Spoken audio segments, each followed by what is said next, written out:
Hello everyone, कैसे हैं आप लोग। आप सभी का मालवी एकेडमी के इस ऑनलाइन लर्निंग प्लेटफॉर्म पर हार्दिक स्वागत है। उम्मीद करता हूं कि आप लोग बढ़िया होंगे, एकदम मस्त होंगे, स्वस्थ होंगे और अपनी पढ़ाई जारी रख रहे होंगे, क्योंकि एग्जाम नजदीक आने पर नहीं पढ़ना है। आप वो योद्धा हैं, आप वो वीर हैं जो पहले से मेहनत करते हैं, पहले से तैयारी करते हैं और जब मौका मिलता है तो क्या करते हैं, पूरी तरीके से चढ़ाई कर देते हैं और सामने कोई भी शत्रु क्यों ना हो, फिर चाहे वो एनटीए हो या फिर आपका सीयूईटी पीजी हो, सब पर चढ़ाई होगी, सबको पराजित किया जाएगा। ठीक है, तो आपको पता है कि हम लोग वेस्टर्न पॉलिटिकल थॉट की सीरीज को आगे बढ़ा रहे हैं, जिसमें हमने प्लेटो को खत्म किया है, प्लेटो को पढ़ चुके हैं हम लोग और अरस्तु के 2 लेक्चर हम लोग कंप्लीट कर चुके हैं, जिसमें मैंने आपको अरस्तु के इंट्रोडक्शन के बारे में बताया। ठीक है, मैंने आपको यह बताया कि किस तरीके से जो अरस्तु हैं, अरिस्टोटल हैं, वो प्रैग्मेटिक थिंकर हैं, यानी कॉमन सेंस बेस्ड थिंकर हैं। वो एक्सट्रीम थिंकर नहीं हैं, बल्कि गोल्डन मीन की बात करते हैं, वो मध्यम मार्ग की बात करते हैं। वो 2 एक्सट्रीम्स के बीच में जो गोल्डन मीन है उनको चुनते हैं। इसीलिए इस थियरी को अप्लाई करके वो क्या कहते हैं कि बच्चा, जो पॉलिटी है, पॉलिटी क्या है, मैंने आपको समझाया था कि वो रूल ऑफ मिडिल क्लास है। ठीक है, तो रूल ऑफ मिडिल क्लास को क्या करना है बच्चा, रूल करना चाहिए, क्योंकि ना तो अमीरों का शासन अच्छा होता है, ना गरीबों का शासन अच्छा होता है, क्योंकि वो दोनों एक दूसरे से ईर्ष्या ही करते हैं, जेलस में ही रहते हैं और एक दूसरे को और ज्यादा गरीब या अमीर ही बनाना चाहते हैं। ठीक है, तो आप लोगों ने ये समझा। उसके बाद फिर मैंने आपको समझाया कि कैसे अरिस्टोटल की जो प्लेटो के साथ क्या सिमिलरिटीज हैं, क्या डिफरेंसेस हैं, उसको हमने समझा। फिर हमने टेलॉस के बारे में पढ़ा। ठीक है, कि भैया किसी भी चीज का फाइनल और एंड गोल क्या होता है, उसको हमने 4 कॉजेस के थ्रू समझा। ठीक है, material cause, efficient cause, formal cause और आपका जो एंड गोल है उसको भी हमने समझा। ठीक है, उसके बाद हमने क्या बताया आपको बच्चा, उसके बाद फिर हमने थियरीज स्टार्ट की, जिसपे मैंने थियरी ऑफ स्टेट के बारे में बताया कि स्टेट को कैसे अरस्तु सुप्रीम कहता है, कैसे वो कहता है कि भैया state highest of all associations है, क्योंकि वहां पर हमारी सारी जरूरतें क्या होती हैं, पूरी होती हैं। उसके बाद हमने आपको थियरी ऑफ सिटीजनशिप बताया, जिसमें मैंने आपको बताया कि कैसे वो महिलाओं को यानी विमेन्स को, ओल्ड जो लोग हैं, ओल्ड पीपल, उनको, बच्चों को और गुलाम स्लेव्स, इनको नागरिक नहीं मानता। इनको जो आपका कह सकते हैं कि जो सिटीजनशिप का राइट है वो नहीं देता है। क्यों नहीं देता है, क्योंकि उसका मानना है कि सिटीजन वही हो सकते हैं बच्चा जो एक्टिवली क्या करें बच्चा, पार्टिसिपेट करें। और बहुत सारी कंडीशन जो मैंने आपको पिछले वीडियो में बताई, उसकी वजह से ये 4 लोग क्या कर सकते हैं बच्चा, ये जो 4 ग्रुप है ये एक्टिवली पार्टिसिपेट नहीं कर सकता है। उसके बाद हमने बात की बच्चा थियरी ऑफ प्रॉपर्टी की। उन्होंने 3 तरीके की जो है प्रॉपर्टीज के बारे में बताया, लेकिन उन्होंने बेस्ट किसको मानना कि भैया आपका क्या है, इंडिविजुअल ओनरशिप होनी चाहिए और कॉमन यूज होना चाहिए। कि भैया एक व्यक्ति क्या है, वो अपनी संपत्ति बढ़ाता जाए, जो अमीर है वो अमीर हो और जितने ज्यादा अमीर होंगे उतना ज्यादा वो टैक्स देंगे और उस टैक्स पर क्या होगा, जो गरीब है उनका आपका वेलफेयर करेगी कौन, सरकारें करेंगी। ठीक है, ये बात आपको एकदम अच्छे तरीके से पता होनी चाहिए। उसके बाद क्या है बच्चा, हमने फिर थियरी ऑफ स्लेवरी के बारे में पढ़ा कि स्लेवरी को कैसे जस्टिफाई करता है आपका अरस्तु। वो क्या कहता है कि स्लेवरी नेचुरल है और इनेविटेबल है, यानी वो क्या कहता है कि जन्म के आधार पर ही व्यक्ति क्या होता है, या तो मास्टर पैदा होता है या तो स्लेव पैदा होता है। जो मास्टर पैदा होता है उनमें क्या गुण होते हैं बच्चा, उनमें या तो करेज होता है और रीजन होता है। ठीक है, यानी जो बाय बर्थ मास्टर होते हैं उनमें रीजन होता है और करेज होता है, और वहीं पर जो आपके स्लेव पैदा होते हैं उनमें ओबीडियंस होता है और वो आपके फिजिकली बहुत स्ट्रांग होते हैं। लेकिन अरस्तु ने एक रिफॉर्मेटिव एक्शन भी इसमें ऐड किया बच्चा। वो कहता है कि यदि अगर स्लेव मास्टर के साथ रहते रहते उसके अंदर भी रीजन डेवलप हो जाए, करेज डेवलप हो जाए, तब मास्टर क्या करेगा, उसको फ्री कर देगा। ठीक है, इसी क्रम में अब हम थियरीज आगे बढ़ाएंगे अरिस्तु की, और आज हम लोग क्या पढ़ेंगे बच्चा, आज हम लोग थियरी ऑफ कॉन्स्टिट्यूशन पढ़ेंगे। जो अरिस्तु का संविधान का सिद्धांत है बच्चा, उसके बारे में हम लोग क्या करेंगे, अच्छे से पढ़ने का प्रयास करेंगे। ठीक है, आप देखेंगे कि जो थियरी ऑफ कॉन्स्टिट्यूशंस है, इसी के लिए इन्हें क्या कहा जाता है बच्चा, फादर ऑफ पॉलिटिकल साइंस कहा जाता है। ठीक है, जो इन्होंने ये संविधानों का वर्गीकरण किया था ना, क्लासिफिकेशन ऑफ कॉन्स्टिट्यूशंस किया था, इसी की वजह से इन्हें फादर ऑफ पॉलिटिकल साइंस बच्चा कहा जाता है। मैंने आपको बताया कि इन्होंने बच्चा 158 कॉन्स्टिट्यूशंस का क्या किया था, अध्ययन किया था, और उसके बाद अब कॉन्स्टिट्यूशंस कौन थे, सिटी स्टेट्स के कॉन्स्टिट्यूशन थे। ऐसा नहीं था कि आज की तरह जो देश थे कि इंडिया, यूएसए, रशिया, इनका अध्ययन नहीं किया था उन्होंने। जो ग्रीक में सिटी स्टेट हुआ करते थे, स्पार्टा, एथेंस, स्टैगरा, जो मैंने आपको बताया, बहुत सारे जो सिटी स्टेट्स थे, उनमें से 158 सिटी स्टेट्स का इन्होंने अध्ययन किया, और अपनी स्टडी के हिसाब से इन्होंने अपना जो आइडियल, कह सकते हैं कि आइडियल फॉर्म ऑफ गवर्नमेंट जो है, या most practicable form of government कौन सी है, वो इन्होंने क्या किया था बच्चा, दिया था। इन्होंने क्या कहा था बच्चा, ये अरिस्टोटल कॉन्स्टिट्यूशन, स्टेट और गवर्नमेंट, इसको इंटरचेंजेबली यूज करते हैं। यानी बच्चा ये क्या है, संविधान, राज्य और सरकार। क्योंकि बच्चा जो मॉडर्न नेशन स्टेट का, जो सरकार का जो कॉन्सेप्ट है, ये क्या हुआ, मॉडर्न है।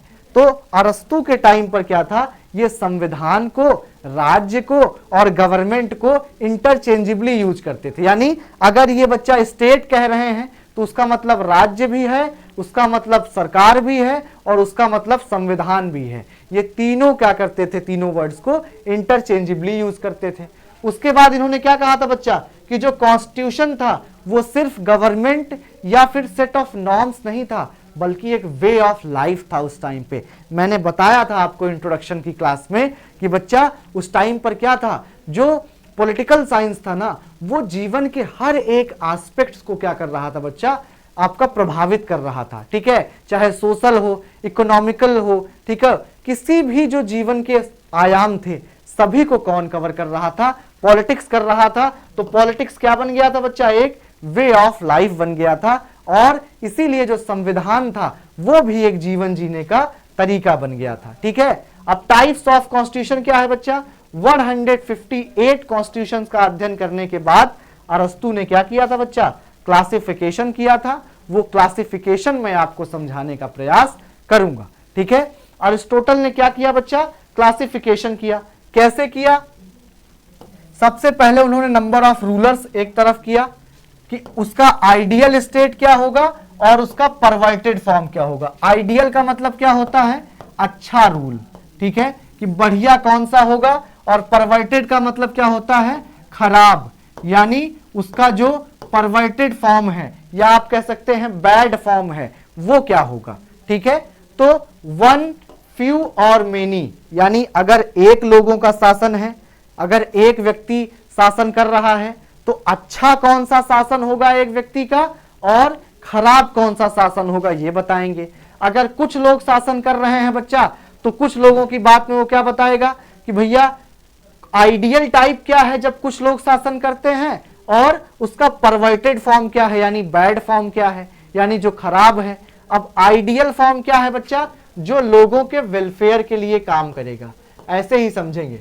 जो आइडियल है वो क्या है, वो लोगों के वेलफेयर के लिए काम करेगा, और जो परवर्टेड है वो क्या है, वो खुद के लिए काम करेगा, यानी फॉर इटसेल्फ। ठीक है, वो खुद के लिए क्या करेगा, कार्य करेगा, यानी करप्शन करेगा, उसको लोगों से कोई मतलब नहीं होगा। ठीक है, तो अगर वन की बात करें कि जब एक व्यक्ति को अगर शासन दिया जाए, तो अरस्तु कहता है कि आइडियल फॉर्म क्या है बच्चा, मोनार्की है। क्योंकि जो मोनार्की है, जो राजशाही है, राजतंत्र है, उसमें क्या है बच्चा, जो राजा होता है वो अपने प्रजा के सुख दुख में साथ होता है, उनके वेलफेयर की बात सोचता है। ठीक है, उनके लिए अच्छा कार्य करता है। लेकिन वहीं एक व्यक्ति का परवर्टेड फॉर्म क्या होगा, जो खराब फॉर्म होगा, वो टायरनी होगा, यानी बच्चा आप कह सकते हैं कि तानाशाही। कभी कभी ऐसा होता है कि जब एक व्यक्ति को आप पूरी ताकत दे दो तो वो क्या बन जाता है बच्चा, वो तानाशाह भी हो सकता है बच्चा। ठीक है, वो क्या हो सकता है, तानाशाह हो सकता है। वो किसी की बात, ऐसा हो सकता है कि वो किसी की बात को ना सुने।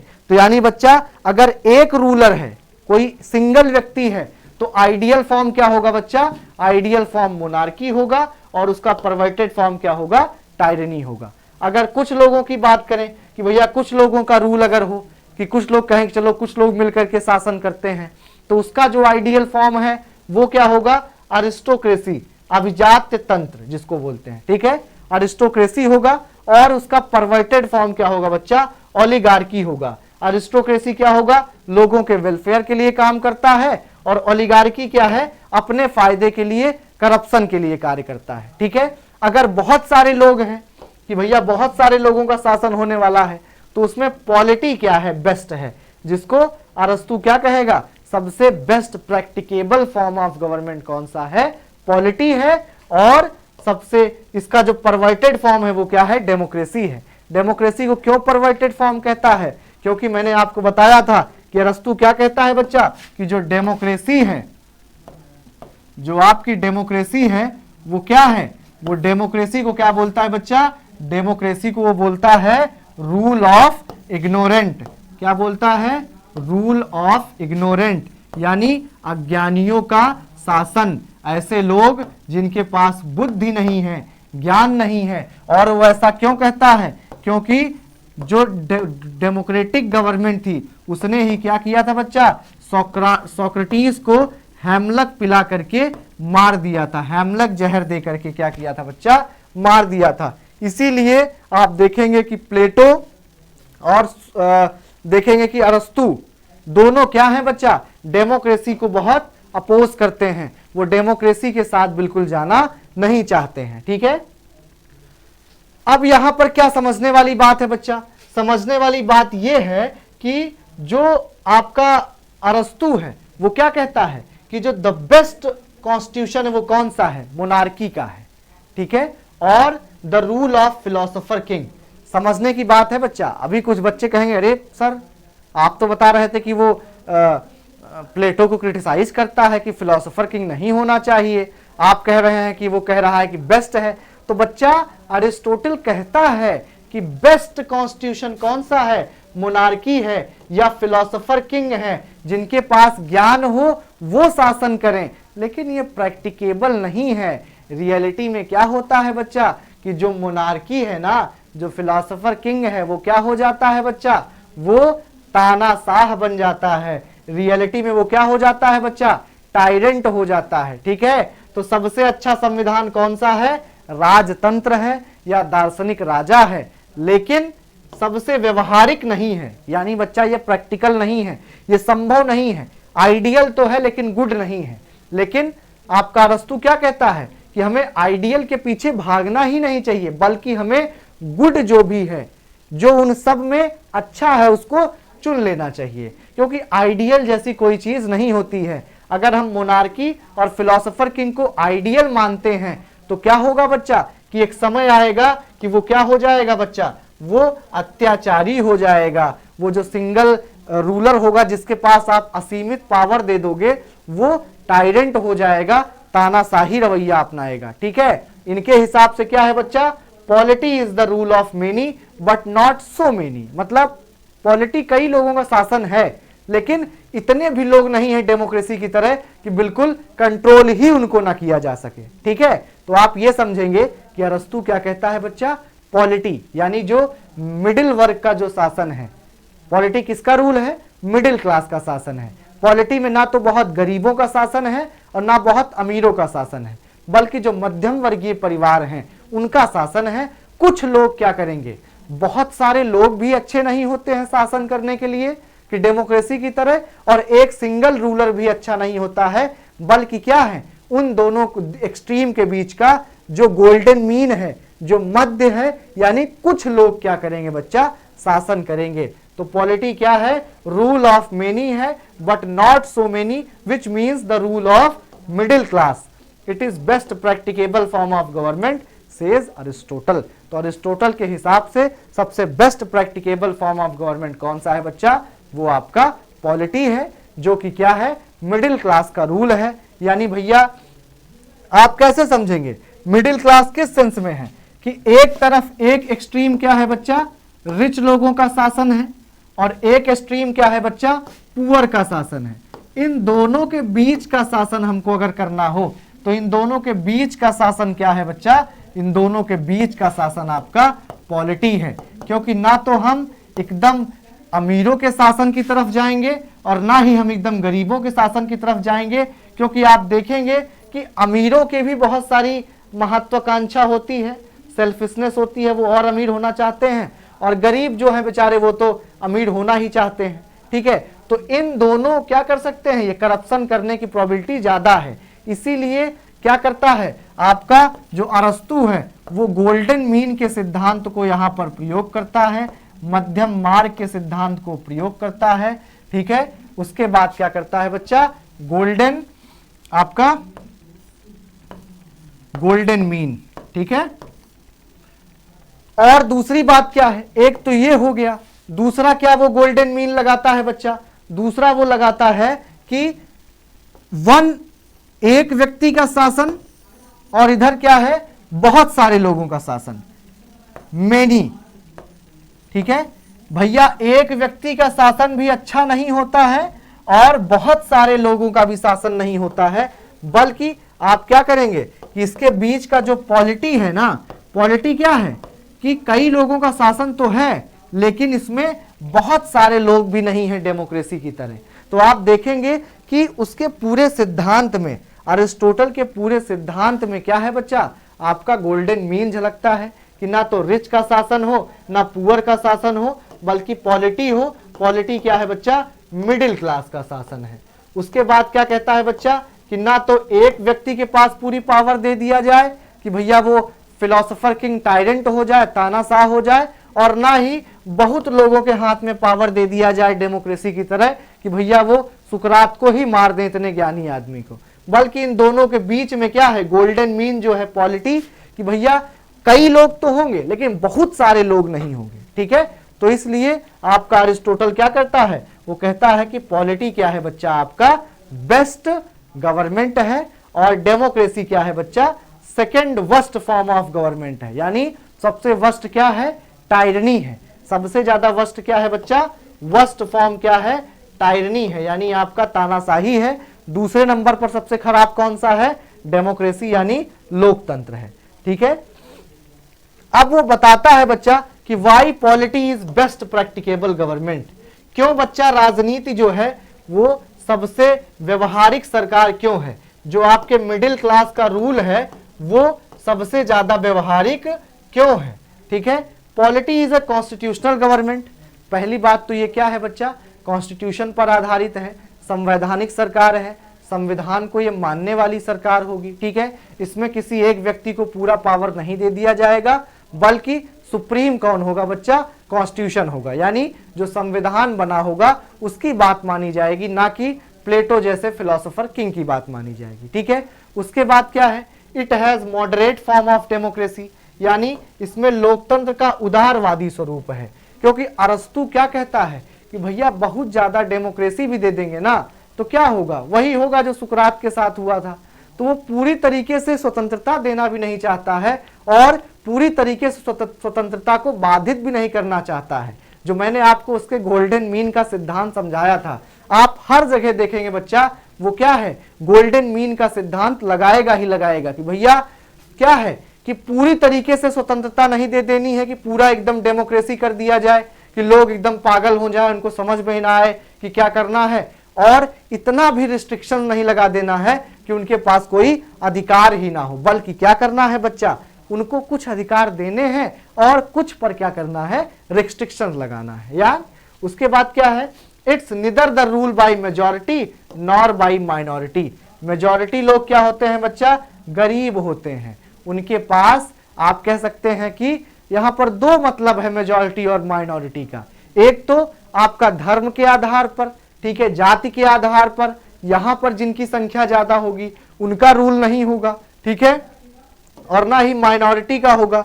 और दूसरी बात क्या है कि ना तो पुअर का होगा और ना ही रिच का होगा। रिच क्या होते हैं बच्चा, बहुत कम होते हैं, माइनॉरिटी में होते हैं, क्योंकि अमीर तो बहुत कम ही लोग होते हैं ना बच्चा। और जो बाकी जो है गरीब की संख्या क्या होती है, ज्यादा होती है। तो ना तो ये अमीरों का जो है रूल है, ना गरीबों का रूल है, बल्कि रूल किसका है, मिडिल क्लास का है। किसका रूल है, मध्यम वर्ग का शासन है। एक ऐसा वर्ग जो सामाजिक संरचना में मध्यम वर्ग का गठन करता है। अ class which constituted the mean in the social structure, not only balancing oligarchy and democracy element but also mixing them in right proportion. यानी पॉलिटी क्या है बच्चा, बेस्ट फॉर्म ऑफ गवर्नमेंट है। ये बात आप क्या रखेंगे, एकदम अच्छे से याद रखेंगे, ठीक है, कि ना तो डेमोक्रेसी अच्छी है, ना ओलिगार्की अच्छी है, ना टायरनी अच्छी है, ठीक है। मोनार्की सबसे बेस्ट है, लेकिन वो प्रैक्टिकेबल नहीं है, क्योंकि मोनार्की जब हम किसी को, एक व्यक्ति को बहुत पावर दे देंगे तो वो क्या हो जाएगा बच्चा, वो टायरेंट हो जाएगा। तो ये आपकी पूरी थियरी क्या थी, थियरी ऑफ कॉन्स्टिट्यूशन था, जिसमें वो पॉलिटी को, यानी मिडिल क्लास जो मध्यम वर्गीय लोग हैं उनको क्या कहती है, उनके रूल को सबसे अच्छा मानती है। यानी ना तो एक शासक होना चाहिए, ना बहुत सारे होने चाहिए, बल्कि कुछ शासक होने चाहिए। और ना तो अमीरों का शासन हो, ना गरीबों का शासन हो, क्योंकि अमीर का शासन होगा तो वो और ज्यादा अत्याचार करने का प्रयास करेंगे, और गरीबों का शासन होगा तो वो अमीरों को नष्ट करने की बात सोचेंगे। उसके बाद हम लोग क्या पढ़ेंगे बच्चा, थियरी ऑफ जस्टिस के बारे में हम लोग समझेंगे, ठीक है। न्याय के सिद्धांत के बारे में हम लोग क्या करेंगे, समझने का प्रयास करेंगे, ठीक है। Theory of justice, theory of justice क्या है बच्चा, आपका अरिस्टोटल क्या कहता है कि it is unjust to treat equals unequally and it is equally unjust to treat unequals equally. इसका मतलब क्या है बच्चा, कि समान लोगों के साथ असमान व्यवहार करना अन्याय है, उसी प्रकार असमान लोगों के साथ समान व्यवहार करना भी अन्याय है। यानी ऐसे एग्जाम्पल के तौर पर पहले आप समझने का प्रयास करें कि मान लीजिए जो हमारे यहाँ दंड का विधान है, जो हमारे यहाँ न्याय का सिद्धांत है, उसमें क्या है कि बच्चा अगर कोई 18 साल के नीचे का कोई बच्चा किसी को मर्डर कर देता है तो उसके ऊपर 302 नहीं लगता है, यानी उसको फांसी की सजा या आजीवन कारावास नहीं होता है, बल्कि उसको बाल सुधार गृह में क्या किया जाता है, भेजा जाता है। कुछ वर्ष वो वहां पर रहता है, उसको मोरालिटी सिखाई जाती है और फिर छोड़ दिया जाता है। जबकि 18 साल के ऊपर वाले अगर मर्डर करते हैं तो उनके ऊपर 302 लगता है और उन्हें बाकायदा या तो फांसी की सजा होती है या उन्हें आजीवन कारावास दिया जाता है। तो यहां पर क्या है, जो एक जैसे हैं ना उनको एक जैसा ट्रीट करना है। यानी 18 साल के नीचे वाले जो लोग हैं उन सभी पर वही कानून लागू होना चाहिए जो 18 साल के नीचे वाले पर लागू होता है, और 18 साल के ऊपर वालों पर वही कानून लागू होना चाहिए जो 18 साल के ऊपर वालों पर क्या होता है बच्चा, लागू होता है, ठीक है। अब यहां पर क्या बात करते हैं, आपकी जो थियरी ऑफ जस्टिस है उसमें क्या बात करते हैं आपके सोक्रेटिस। ये थियरी ऑफ जस्टिस क्या है बच्चा, इनकी पहले तो कुछ वर्ड्स आप लोग याद रखेंगे कि डिस्ट्रीब्यूटिव जस्टिस है। क्यों डिस्ट्रीब्यूटिव है, क्योंकि ये रिवॉर्ड्स एंड पनिशमेंट बांटने का, यानी डिस्ट्रीब्यूट करने की बात करते हैं कि समाज में जिसका जितना योगदान होगा उसको उतना रिवॉर्ड दिया जाएगा, और समाज में जिसका जितना पनिशमेंट करे, आप अन्याय करेगा समाज में या फिर लॉ को ब्रेक करेगा, उतना उसको क्या होगा बच्चा, पनिशमेंट दिया जाएगा, ठीक है। और इनका जस्टिस क्या है बच्चा, प्रोपोर्शनल जस्टिस है। अगर कहीं पूछा जाए कि जो अरिस्टोटल का जस्टिस है वो कैसा है, तो प्रोपोर्शनल जस्टिस है और डिस्ट्रीब्यूटिव जस्टिस है। यानी बच्चा प्रोपोर्शनल क्यों है कि जिस हिसाब से लोगों का समाज में योगदान होगा उसी हिसाब से उनको क्या मिलेगा बच्चा, रिवॉर्ड यानी फल मिलेगा। अब एक डॉक्टर है जो बहुत पढ़ाई किया है बच्चा, और एक नाई है जो आपका बीएड वगैरह सेव कर रहा है, तो दोनों की क्वालिफिकेशन में बहुत अंतर है। तो आप ये नहीं कह सकते हो कि नाई को भी उतने ही पैसे दिए जाएं जितना डॉक्टर को दिया जाए, क्योंकि जो आपका डॉक्टर है बच्चा उसने ज्यादा मेहनत किया है, ठीक है, उसने ज्यादा क्वालिफिकेशंस हैं, तो ऑब्वियसली उसको ज्यादा रिवॉर्ड मिलना चाहिए। तो यही अरस्तु बात करते हैं कि जिसका समाज में जितना ज्यादा योगदान हो उसको उतना ज्यादा क्या करना है, रिवॉर्ड्स देना है, और जिस हिसाब से कोई जुर्म करेगा उसको उसी हिसाब से पनिशमेंट भी देना है। कि भैया पता चला किसी ने किसी की पर्स मार ली, ठीक है, पर्स चुरा ली और जज साहब ने उसको फांसी की सजा दे दी, तो ये तो अन्याय है, क्योंकि चोरी करने की सजा फांसी नहीं है, ठीक है, बल्कि अगर मर्डर किया होता उसने तब क्या होता बच्चा, उसको फांसी की सजा होती। और अगर कोई मर्डर किया है उसको जज साहब ने कहा ठीक है 2 साल में आप छूट सकते हैं, ये भी अन्याय है। तो भैया जो एक जैसे लोग हैं ना, यानी मर्डर करने वाले जितने लोग हैं उन पर सब पर 302 लगाना चाहिए, जो चोरी किया है उन पर क्या है, सबको जो चोरी वाली सजा है वो मिलनी चाहिए। मतलब एक सिचुएशन में जो लोग हैं उनके साथ एक जैसा व्यवहार करना चाहिए। यानी अगर सब डॉक्टर बैठे हैं तब वहां पर इक्वलिटी होनी चाहिए कि भैया अगर आप किसी को रिवॉर्ड दे रहे हैं और सभी डॉक्टर हैं तो सबको बराबर रिवॉर्ड दें। लेकिन अगर एक डॉक्टर बैठा है, एक वॉशरमैन बैठा है, तो वॉशरमैन को ऑब्वियसली कम रिवॉर्ड मिलेगा, क्योंकि क्वालिफिकेशंस किसकी ज्यादा है, आपकी डॉक्टर की ज्यादा है। तो आपके जो अरस्तु हैं उनकी थियरी ऑफ जस्टिस क्या है बच्चा, प्रोपोर्शनल है। यानी कोई भी व्यक्ति का जितना योगदान है समाज में उसी आधार पर उसको रिवॉर्ड या पनिशमेंट दिया जाएगा, ठीक है। तो डिस्ट्रीब्यूटिव जस्टिस के बारे में सबसे पहले हम समझते हैं। डिस्ट्रीब्यूटिव जस्टिस क्या है, distribution of resources, honours, award, यानी किसी व्यक्ति को कितना आप संसाधन, सम्मान, पुरस्कार कैसे करते हैं, ठीक है। तो यानी जो मैंने आपको समझाया कि क्या है बच्चा, प्रिंसिपल ऑफ प्रोपोर्शनेट जस्टिस है। According to him state should reward the person in proportion of his contribution to society. यानी बच्चा समाज में जितना उसका योगदान है उस व्यक्ति का उतना ही उसको रिवॉर्ड मिलना चाहिए। यानी अगर आपका समाज में योगदान कम है तो आपको कम रिवॉर्ड मिलेगा, अगर आपका समाज में ज्यादा योगदान है तो आपको ज्यादा मिलेगा। ये हो गया आपका रिवॉर्ड से related distributive justice. Rectificatory justice का क्या मतलब है, link to the system of grievance redressal. Grievance redressal का कौन करता है काम बच्चा, कोर्ट करती है, सजा देने का काम है, ठीक है। सुधारात्मक न्याय इसे कहा भी गया है। वितरणात्मक न्याय क्या है, जब आप अवार्ड्स, ऑनर्स यानी संसाधन, सम्मान, पुरस्कार वितरण करते हैं, कैसे करेंगे, जिस हिसाब से जिसकी योग्यता होगी, यानी मेरिट बेस्ड डिस्ट्रीब्यूशन होगा, ठीक है। अब क्या है, he gives the principle of proportion, it means penalty should be in proportion to the harm done. जितना जिस व्यक्ति ने नुकसान किया हो उसी नुकसान के हिसाब से उसको सजा मिलनी चाहिए। यानी बच्चा किसी ने अगर मान लीजिए कम नुकसान किया है तो उसको कम सजा मिलनी चाहिए, किसी ने ज्यादा नुकसान किया है तो उसको ज्यादा सजा मिलनी चाहिए। ऐसा ना हो कि कम नुकसान वाले को ज्यादा सजा मिल जाए और ज्यादा नुकसान करने वाले को कम सजा मिले, तो ये क्या होगा, अन्याय होगा। यानी थियरी ऑफ जस्टिस एकदम अच्छे से समझेंगे ऐसे कि व्यक्ति समाज में जिस तरीके से रहता है, जिस तरीके से उसका योगदान होता है, अगर अच्छा योगदान होगा तो उसको रिवॉर्ड किया जाएगा, और अगर उसने कुछ खराब काम किया होगा तो उसको पनिश किया जाएगा। ये आपकी थियरी पूरी किसकी है, अरिस्टोटल की है। उसके बाद हम लोग क्या समझेंगे बच्चा, थियरी ऑफ रेवोल्यूशन, यानी क्रांति का सिद्धांत आपके अरिस्टोटल का हम लोग क्या करेंगे, समझने का प्रयास करेंगे, ठीक है। अब थियरी ऑफ रेवोल्यूशन क्या है अरिस्टोटल का, जैसा कि मैंने आपको बताया था कि अरिस्टोटल क्या है बच्चा, बहुत कंजर्वेटिव थिंकर है, ठीक है। वो ट्रेडिशंस को, अपनी जो चीजें हैं उनको क्या करता है बच्चा, बचा के रखना चाहता है।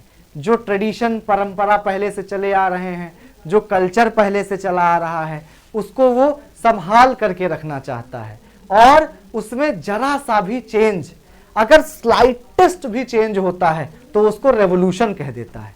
वहीं प्लेटो क्या है, प्लेटो हो गए, मार्क्स हो गए, उनके लिए रेवोल्यूशन का मतलब क्या है कि कंप्लीट चेंज, पूरा सिस्टम क्या होना चाहिए बच्चा, चेंज हो जाना चाहिए, तभी रेवोल्यूशन वो मानेंगे। लेकिन आपका जो अरस्तु है वो क्या कहता है कि अगर सिस्टम में जरा सा भी चेंज हो तो क्या होगा, वो रेवोल्यूशन होगा उसके हिसाब से, क्योंकि वो क्या है, एक कंजर्वेटिव थिंकर है, ठीक है। और इस रेवोल्यूशन का सबसे बड़ा कारण क्या मानता है आपका अरस्तु, ये बहुत इंपॉर्टेंट कोट है, पूछा भी जाता है, आप लोग याद रखेंगे कि everywhere inequality is a cause of revolution, यानी हर जगह असमानता क्रांति का क्या है, कारण है। ठीक है, यानी अगर इनइक्वलिटी होगी समाज में तो क्या होगा बच्चा, तब जो है आप देखेंगे कि क्रांति होगी। चाहे आप फ्रेंच रेवोल्यूशन देखें, रशियन रेवोल्यूशन देखें, ठीक है, जितने भी रेवोल्यूशन आपके होते हैं वो किस लिए होते हैं, इक्वलिटी के लिए होते हैं। अगर लोगों को ये लग गया बच्चा कि असमानता है तो लोग क्या करेंगे, सड़कों पर उतर आएंगे, आपके खिलाफ विद्रोह करेंगे। तो अरस्तु क्या कहता है अपने शासक से कि अगर समाज में इनइक्वलिटी है भी तो वो लोगों को पता नहीं चलनी चाहिए। जब तक उनको पता नहीं चलेगा तब तक वो क्या करेंगे बच्चा, तब तक वो उसको नजरअंदाज करते रहेंगे। जब उनको पता चल जाएगा कि हाँ इनइक्वलिटी है, तब वो क्या करेंगे, क्रांति कर देंगे, यानी रेवोल्यूशन करेंगे। तो अरस्तु कहता है कि अगर समाज में आपका इनइक्वलिटी है, जो कि होती ही है बच्चा, समानता कंप्लीट कहाँ होगी, लेकिन अगर इनइक्वलिटी है तो लोगों को ये लगना नहीं चाहिए कि इनइक्वलिटी है। ठीक है, in general revolution is seen as a complete overthrow of the system and normally a violent change. जो मैंने आपको समझाया कि नॉर्मली क्या है बच्चा, देखा जाता है कि पूरी तरह से जब आप व्यवस्था को उखाड़ फेंकते हैं या फिर आप हिंसक कोई चेंज लाते हैं, यानी वायलेंट तरीके से खून खराबा होता है, तब उसको रेवोल्यूशन कहा जाता है। लेकिन अरिस्टोटल क्या है बच्चा, कंजर्वेटिव है, इसीलिए वो चेंज नहीं चाहता है। He is not comfortable with the change. Hence, even the slightest change is called as revolution by Aristotle. It means कि अगर जरा सा भी जो है कुछ चेंज होता है व्यवस्था में तो उसको अरस्तु क्या कहता है, क्रांति कह देता है। और रेवोल्यूशन का सबसे बड़ा कारण क्या है बच्चा, आप देखेंगे इनइक्वलिटी है। जैसा कि मैंने आपको बताया है कि अरिस्टोटल ने क्या किया है बच्चा, पूरा अच्छे से कारण बताए हैं कि किसी भी समाज में रेवोल्यूशन कब होगा। रेवोल्यूशन का मतलब क्या होता है बच्चा, कि जो स्टेट है ना उसको ओवरथ्रो करना है, यानी जो सरकार चल रही है उसको उखाड़ फेंकना है।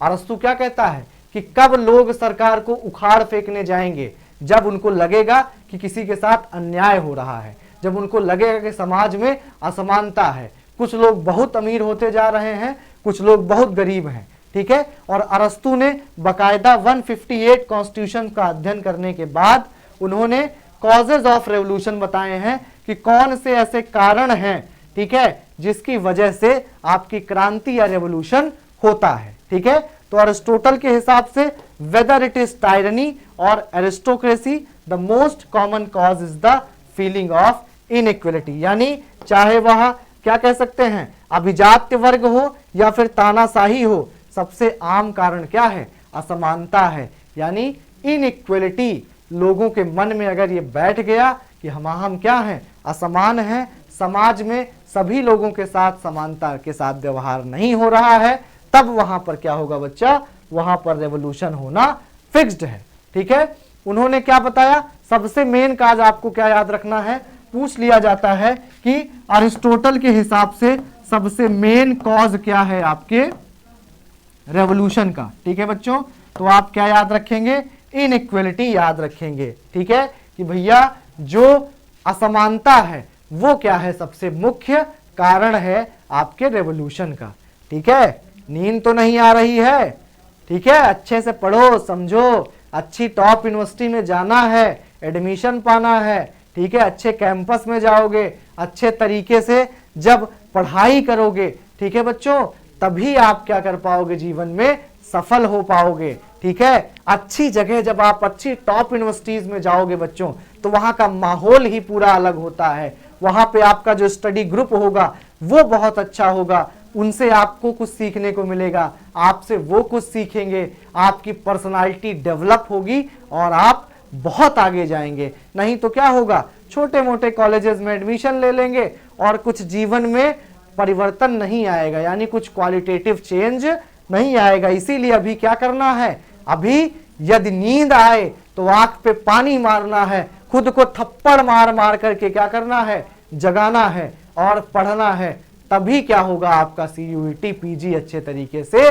क्लियर होगा। क्योंकि मेहनत से नहीं डरना है। ठीक है, मेहनत से अगर आप डरेंगे तो जीवन में कुछ नहीं कर पाएंगे, क्योंकि कहा गया है बच्चा कि जो पानी से नहाता है वो लिबास बदलता है, जो पानी से नहाता है वो लिबास बदलता है, और जो पसीने से नहाता है वो इतिहास बदलता है। तो आपको संघर्ष करना है, आपको संघर्ष रूपी पसीना बहाना है, और तब जाकर के आपको अपने जीवन में क्या होना है बच्चा, सफल होना है। और उसके बाद जब आप देखेंगे वो जो फीलिंग होगी वो सबसे बेस्ट फीलिंग होगी।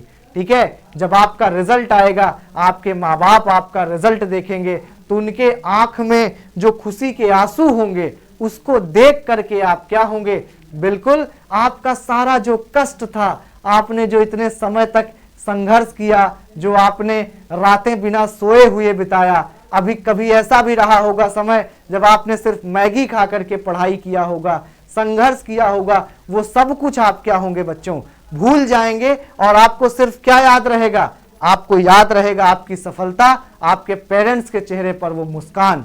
ठीक है, तो अभी से लग जाना है और अपने सपनों को साकार करने की ओर बढ़ना है।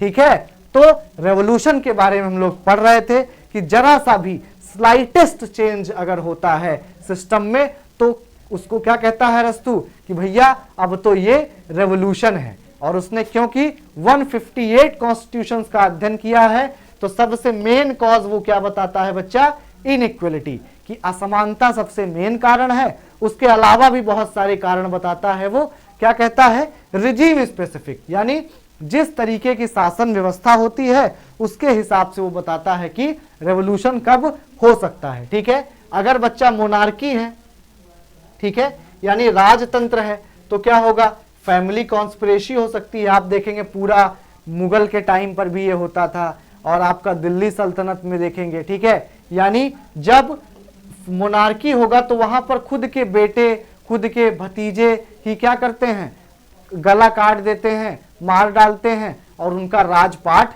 ले लेते हैं। यानी फैमिली कॉन्स्पिरेसी और जेलसी यानी ईर्ष्या, इसके कारण वहां पे क्या हो सकता है बच्चा, जो सरकार चल रही है, जो राजा चल रहा है, जिसका शासन चल रहा है, उसको हटाया जा सकता है। ठीक है, उसके बाद अरिस्टोक्रेसी की बात करें, अभिजात वर्ग में। ठीक है, तो अभिजात वर्ग तो अच्छा है, मैंने आपको बताया था जो क्लासिफिकेशन किया था कि अरिस्टोक्रेसी तो गुड है, वो आइडियल फॉर्म है। लेकिन जो उसका परवर्टेड फॉर्म है ओलिगार्की, जब अरिस्टोक्रेसी ओलिगार्की में चेंज हो जाता है, यानी जब जो कुछ लोग शासन कर रहे होते हैं वो लोगों के वेलफेयर के बारे में ना सोच करके अपने बारे में सोचने लग जाते हैं, तब वहां पर क्या होता है, conspiracy of poor against rich. यानी जब अमीर लोग सिर्फ अपने बारे में सोचेंगे तो गरीब क्या करेगा बच्चा, गरीब अमीरों के खिलाफ रिवोल्ट कर देगा, उनकी सारी संपत्ति नष्ट कर देगा। और प्रोलेटेरिएट, जो मार्क्स कहता है, आगे आप पढ़ेंगे कि प्रोलेटेरिएट का क्या हो जाएगा बच्चा, शासन हो जाएगा और बुर्जुआ पूरी तरीके से समाप्त हो जाएगा। बुर्जुआ यानी कैपिटलिस्ट क्लास, प्रोलेटेरिएट यानी वर्कर्स क्लास। डेमोक्रेसी में क्या होता है बच्चा, क्योंकि डेमोक्रेसी में क्या है, आम लोगों का शासन है, तो यहां पर क्या होता है, conspiracy of rich against poor. यहां पर जो अमीर हैं वो क्या करते हैं बच्चा, साजिश करते हैं गरीबों के खिलाफ। यानी डेमोक्रेसी में क्या होता है, जो अमीर होते हैं वो बहुत अमीर होते चले जाते हैं, और जो गरीब होते हैं वो बिल्कुल गरीबी में ही क्या होते हैं, अपना पूरा जीवन व्यतीत करते हैं बच्चों। ठीक है, तो आपको ये चीजें क्या है अच्छे से पता होनी चाहिए।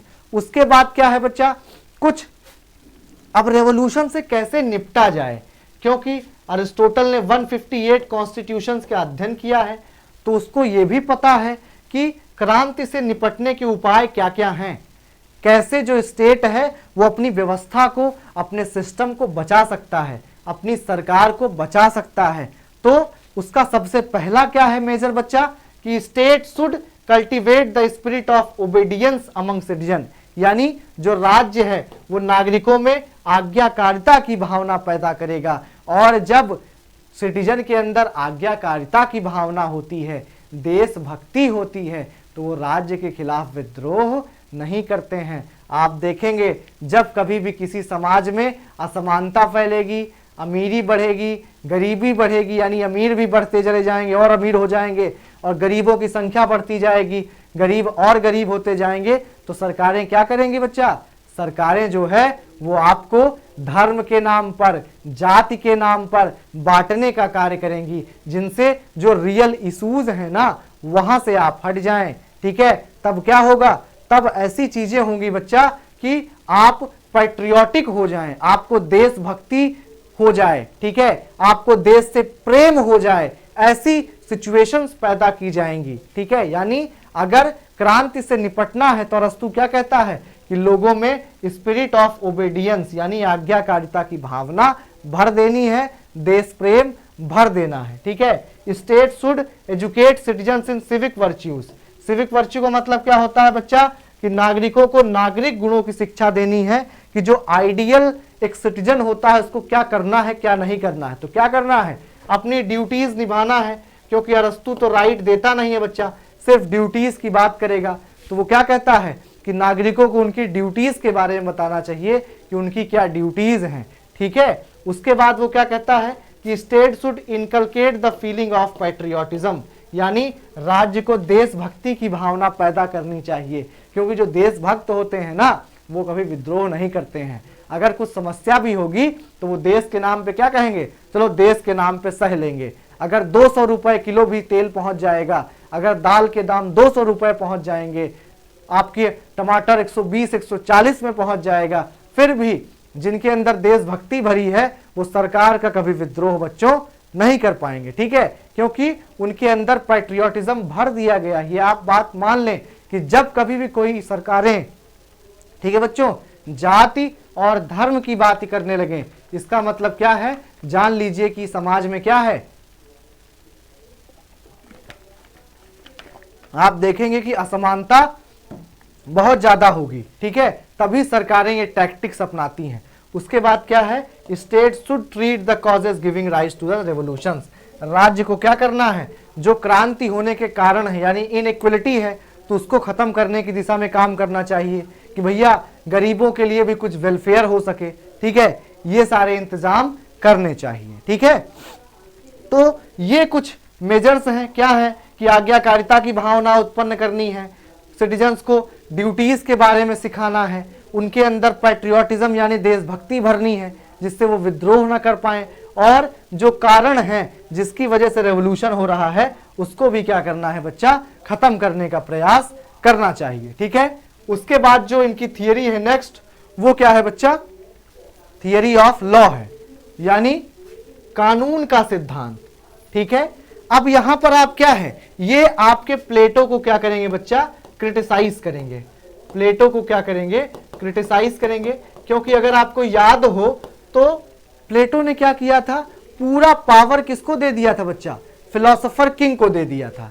यानी जो आपका फिलोसोफर किंग होगा उसके पास एब्सोल्यूट पावर होगी, उसको कोई लॉ के अंडर नहीं होगा। वो उन्होंने एग्जाम्पल दिया था कि भैया जो एक इतना एक्सपर्ट फिजिशियन है, डॉक्टर है, उसको आप एक लॉ की किताब दे करके नहीं लिमिट कर सकते हैं। प्लेटो ने बोला था ना ये बात। इसीलिए वो क्या कहता है कि फिलोसोफर किंग, क्योंकि उसके पास पूरा ज्ञान का भंडार है, वो इतने साल पढ़ करके आया है, तो उसको अनलिमिटेड पावर देनी चाहिए। लेकिन आपका जो अरस्तु है वो क्या कहता है कि नहीं, अनलिमिटेड पावर किसी को भी देना अच्छी बात नहीं है, बल्कि हमेशा पावर को क्या करना चाहिए? लिमिट करना चाहिए। ठीक है, यानी उनके कहने का मतलब क्या है कि रूल ऑफ लॉ होना चाहिए। और लॉ कौन बनाता है बच्चा? कई लोग मिल करके बनाते हैं। लॉ कहां बनता है? पार्लियामेंट में बनता है। तो वो क्या कहता है कि rule of law is better than the rule of philosopher king, यानी एक व्यक्ति से शासन, एक व्यक्ति के शासन से अच्छा क्या है कि भैया रूल ऑफ लॉ हो। क्योंकि जब फिलोसोफर किंग कोई रूल बनाएगा तो उसमें क्या होगा? सिर्फ उसी की बुद्धि काम करेगी। भाई मान लिया कि जो फिलोसोफर किंग है उसके पास बहुत ज्ञान है बच्चा, बहुत नॉलेज है, लेकिन हो सकता है वो भी इंसान ही है। जैसा कि प्लेटो कहता ही है कि हर व्यक्ति में तीनों गुण हैं। ठीक है, आपका रीजन, करेज और एपेटाइट। तो हो सकता है जब वो निर्णय ले रहा हो तब उसका जो एपेटाइट वाला जो पार्ट है वो हावी हो जाए रीजन पर। ठीक है, इसलिए क्या होता है, उसका पैशन हावी हो जाए, उसकी भावनाएं, उसका जुनून हावी हो जाए और वो कुछ ऐसा नियम बना दे, कुछ ऐसा कानून बना दे जिससे लोगों को नुकसान हो। ठीक है, तो इसलिए अरस्तु क्या कहता है कि भैया rule of law is better than the rule of philosopher king. यानी law is reason without passion, यानी जो आपका कानून है वो जुनून के बिना होता है। यानी मान लीजिए जो लॉ है उसको अगर कई लोग मिलकर के बना रहे होंगे, 10 लोग मान लीजिए कानून बना रहे हैं, ठीक है बच्चों, तो अगर 10 लोग बना रहे होंगे, उनमें से 2 लोगों के अंदर भी अगर लालच आ गया तो 8 लोग तो सही रहेंगे ना बच्चा। तो वो 8 लोग मिलकर के मेजॉरिटी से अच्छा कानून बना देंगे। लेकिन अगर फिलोसोफर किंग को ही पूरा जिम्मा दे दिया जाए कि वही एब्सोल्यूट है, तो वो क्या करेगा बच्चा, वो नियम तो बनाएगा, लेकिन अगर उस पर जुनून हावी हो गया, उस समय लालच, तृष्णा, मोह उस पर हावी हो गया, तो वो क्या करेगा, सबका नुकसान करेगा और वेलफेयर की ओर कार्य नहीं करेगा। इसीलिए वो क्या कहता है अरस्तु कि भैया लॉ जो होता है ना वो सुपीरियर होता है हमेशा फिलोसोफर किंग से। ठीक है, अब constitutional rule, rule in common interest of people and not in rulers interest. अब क्या है बच्चा, लॉ की विशेषताएं बताई जा रही हैं। ठीक है, कि कॉन्स्टिट्यूशनल जो रूल है, अगर संविधान का रूल होगा तो क्या फायदे हैं। यानी प्लेटो क्या कहता है, फिलोसोफर किंग का रूल होना चाहिए, एक व्यक्ति का शासन हो, लेकिन अरस्तु क्या कहता है कि नहीं, संविधान का शासन होना चाहिए। ठीक है, तो जो संविधान का शासन होता है वो कॉमन इंटरेस्ट की बात करता है, यानी सभी के हितों की बात करेगा। Governance with regulation not by arbitrary order, यानी मनमाने आदेश से नहीं बल्कि रूल्स और रेगुलेशन से शासन होगा। Willing subject ruled by consent and not by force. अब आप देखेंगे कि जो कॉन्स्टिट्यूशन होता है, जो आप देखेंगे कि डेमोक्रेसी होता है, ठीक है, वहां पर क्या होगा, लोग अपने कंसेंट से रूल होते हैं। भले ही अरस्तु डेमोक्रेसी की बात नहीं कर रहा है, लेकिन पॉलिटी की बात तो कर रहा है ना।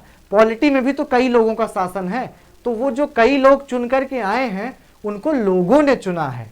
जो आपका संविधान होता है, अगर कॉन्स्टिट्यूशन का रूल होगा तो वहां पर क्या होगा बच्चा, कॉन्स्टिट्यूशन के रूल पर कई लोग क्या होंगे बच्चा, आपका वो जो चुन करके आएंगे वो लोगों के द्वारा चुन करके आएंगे। ठीक है, ये जो थियरी थी वो क्या थी बच्चा, comes in context of criticism of Plato's theory of philosopher king where he gives absolute power to the philosopher king। जो मैंने आपको बताया कि ये जो इनकी थियरी है कि लॉ सुप्रीम है, कॉन्स्टिट्यूशन सुप्रीम है, एक व्यक्ति को पूरी पावर नहीं देनी है, ये किसका क्रिटिसाइज किया था इन्होंने क्रिटिसाइज किया था बच्चा आपके प्लेटो के फिलोसोफर किंग का। अब कुछ इंपॉर्टेंट कोट्स हैं जहां से कुछ क्वेश्चंस पूछे जाते हैं कि जैसे man by nature is a political animal and is ordained by nature to live in a state, कि भैया मनुष्य क्या है, स्वभाव से एक राजनीतिक प्राणी है, उसको स्टेट की आवश्यकता होगी ही होगी। ठीक है, ये सारे कोट्स आप लिख लेंगे एक A4 शीट पर और याद कर लेंगे, क्योंकि डायरेक्ट क्वेश्चन यहां से पूछा जाता है। State comes for the sake of life and continues for the sake of good life, यानी राज्य जीवन के लिए आता है और अच्छे जीवन के लिए जारी रहता है। अब just an organ can not be separated from an organism, similarly an individual can not be separated from the state. जो मैंने आपको समझाया था कि भैया जो हमारा शरीर है वो क्या है, राज्य है, और इसके सारे अंग क्या है, इंडिविजुअल हैं।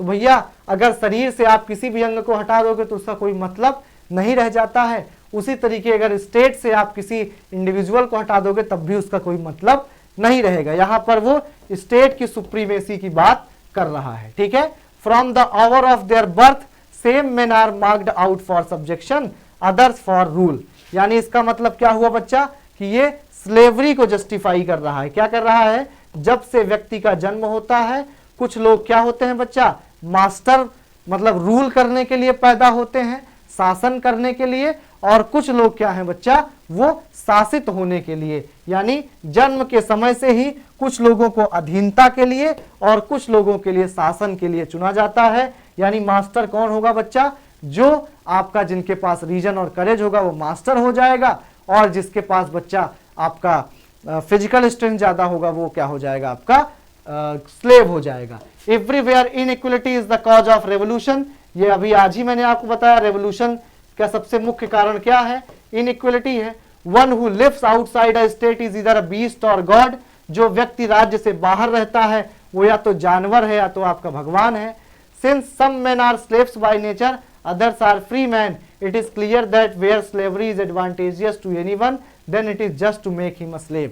यानी स्लेवरी से रिलेटेड स्टेटमेंट है, ये भी आप याद रखेंगे, ठीक है। और उसके बाद जो मैंने बताया कि the authority of the master and that of statesman are different from one another, यानी जो मास्टर यानी जो फादर की अथॉरिटी है या फिर जो मास्टर है उसकी अथॉरिटी स्लेव पर पूरी तरीके से होती है, क्योंकि स्लेव पूरी तरीके से उस पर अपने मास्टर पर, या जो बच्चे हैं वो अपने पिता पर पूरी तरीके से निर्भर होते हैं। लेकिन आपका जो नागरिक है वो स्टेट पर पूरी तरीके से निर्भर नहीं होता है, आपकी दैनिक दिनचर्या आप खुद से करते हैं, ठीक है। स्टेट का उसमें कोई रोल नहीं होता है, आप कमाते हैं खाते हैं, हाँ स्टेट आपकी सारी जरूरतें पूरी करता है, इसमें कोई दो राय नहीं है, ठीक है। कुछ क्वेश्चंस हैं जो बहुत ही आपको आसान है, ठीक है। अब पढ़ाने के बाद मुझे उम्मीद है कि आप अच्छे से कर पाएंगे इन क्वेश्चंस को, ठीक है। बाकी क्वेश्चंस के लिए आप ना घबराएं, बहुत सारे क्वेश्चन, लगभग हजारों क्वेश्चन आपके एग्जाम के पहले सॉल्व करवाऊंगा मैं, इसके लिए निश्चिंत रहें, ठीक है। बहुत अच्छे तरीके से PYQs और क्वेश्चंस सॉल्व करवाए जाएंगे। Who consider political science as master science? Master science कौन मानता है बच्चा पॉलिटिकल साइंस को? तो अरिस्टोटल। क्यों मानता है बच्चा? क्योंकि ये every aspect of human life, every aspect of human life को क्या करता है बच्चा? प्रभावित करता है, इसीलिए इसको क्या कहा जाता है? पॉलिटिकल साइंस को मास्टर साइंस कहा जाता है। उसके बाद आप देखेंगे कि निकोमैकियन एथिक्स, बुक से रिलेटेड क्वेश्चन हर बार पूछा जाता है अरिस्टोटल से, आप लोग याद रखेंगे। निकोमैकियन एथिक्स, यूडाइमिनिया एथिक्स, रेटोरिक्स, आपका पॉलिटिक्स, ये सब चीजें आपको क्या रखनी है? याद रखनी है। तो किसकी बुक है? आपकी अरिस्टोटल की बुक है। उसके बाद असर्शन रीजन के क्वेश्चन आपसे पूछे जाते हैं कि Aristotle classified government into 3 good forms. उन्होंने क्या कहा बच्चा? अरिस्टोटल ने 3 गुड फॉर्म में, मोनार्की, अरिस्टोक्रेसी एंड पॉलिटी। तो ये बिल्कुल सही बात है कि वो क्या कहते हैं कि जो गुड फॉर्म है वो क्या है? मोनार्की है 1 में, और आपका अरिस्टोक्रेसी है फ्यू में, और आपका पॉलिटी है मेनी में, ठीक है। उसके बाद क्या है? रीजन पढ़ते हैं। Aristotle believe that the good form of government are characterised by rulers who govern in the interest of all not just themself. बहुत एकदम सही स्टेटमेंट है कि अरस्तु का मानना था कि अच्छे शासन की विशेषता ऐसे शासकों से होती है जो केवल अपने हित में नहीं बल्कि सभी के हित में शासन करते हैं, यानी वेलफेयर स्टेट की बात करते हैं। तो दोनों बिल्कुल सही है और एक दूसरे को क्या कर रहा है बच्चा? एक्सप्लेन कर रहा है। यानी गुड फॉर्म क्या है? मोनार्की, अरिस्टोक्रेसी और पॉलिटी है। और ये क्यों है गुड फॉर्म? क्योंकि ये अपने लिए ना कार्य करके बल्कि बच्चा दूसरों के वेलफेयर के लिए कार्य करता है, ठीक है। तो ये सारी बातें हैं। क्वेश्चन के लिए आप लोग बिल्कुल निश्चिंत रहें, अच्छे तरीके से बहुत सारे क्वेश्चन सॉल्व कराए जाएंगे, ठीक है। बाकी आप लोगों का अरस्तु समाप्त हो चुका है अब चैप्टर। नेक्स्ट जब हम लोग मिलेंगे तब हम लोग मैकियावेली के बारे में क्या करेंगे? डिस्कशन करेंगे। प्लेटो, अरिस्टोटल के जितने भी आपके पूरे लेक्चर्स हुए हैं, 6 लेक्चर्स, उनको आप अच्छे तरीके से देखेंगे, याद रखेंगे, बार बार रिवाइज करेंगे बच्चा, तभी आपका अच्छा रिजल्ट आएगा, ठीक है। और मेहनत करने से बिल्कुल नहीं डरेंगे, ठीक है बच्चों। ख्याल रखें अपना। नेक्स्ट क्लास में मैकियावेली के साथ हम लोग मिलते हैं, तब तक के लिए बहुत बहुत धन्यवाद बच्चों।